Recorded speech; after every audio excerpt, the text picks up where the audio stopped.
So I wasn't gonna make a video on this, but like, I thought at least I'd find something on it. And I don't know. This is what he says first. I'll show you. So no light zone. I'll put the video afterwards. He mentions it. I seen it a couple days ago, and it led me only to this video. I can't. None of the other videos will tell you. I just want to know why. They keep saying it's for dark sky preservation (DSP), and I'm like, I don't believe that. I don't believe that for a hole in a wall. And this kid brings up a very valid point. What is the government trying to hide with the no light zones inside of some of the national parks on the American West?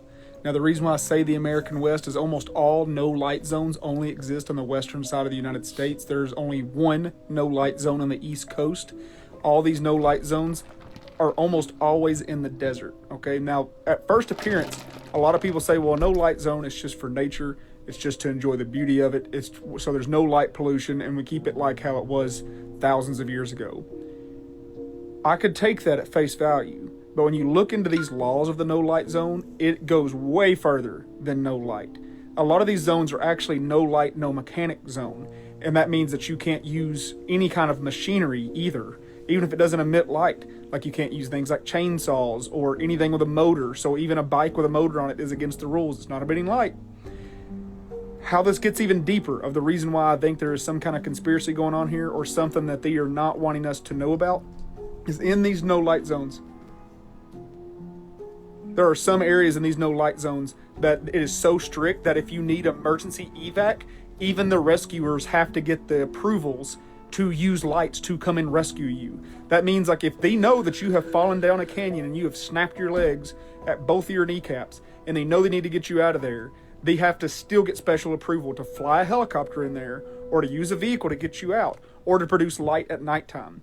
Where the conspiracies come in is there some kind of creature that lives out there in the desert that is drawn to the light or drawn to the noise of machinery.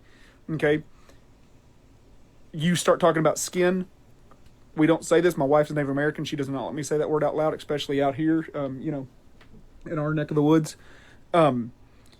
But a SW could be very drawn to a light because out there in the desert, it could oftentimes be flat for very... It's pretty valid, some of the shit he said, because like you can't find nothing on this, and they try to tell you it's for preservation. I don't believe it's like national parks are there to preserve the wild. Yep, not the high bases. Very, very far. Like, go fuck where you yourself. can see the smallest light source. I mean, I was in the Grand Canyon one time, and we were in a no light zone. Somebody turned on a light anyhow, and I mean, I had to estimate they were miles away, and I could see them like that. I mean, it was so easy to spot them. It was just a little red light, and it was on for just a few seconds, and I mean, it was like my eyes drew right to it. So I can't imagine if there was some kind of creature or some kind of group out there that would be drawn to that, they would want you to have the lights on. Next, you go to these like weird conspiracies like, is there no machinery because that's vibrations? And then you get into the weird stuff like fucking tremors or something. The sandworms on tremors and like the really Hey, weird you said stuff. it! But here's the one that I'm intrigued about. In no light areas, like I said, I could see that light in the Grand Canyon real easy. You start getting to the UFO stuff.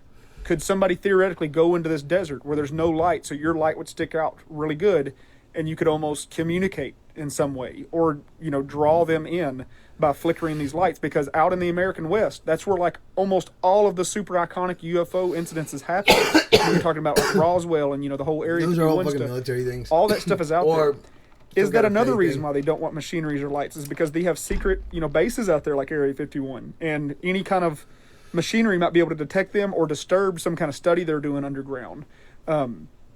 There's so many. I mean, the possibilities are endless. But these no light zones, what got me and what made me really think that it wasn't part of like just experience nature, is that if somebody's hurt, you have to get permission for the rescuers to come get you. Like to me, that is so wild because I'm pretty sure that nobody would be offended that like a helicopter came in to rescue. Okay, hold on 1 second.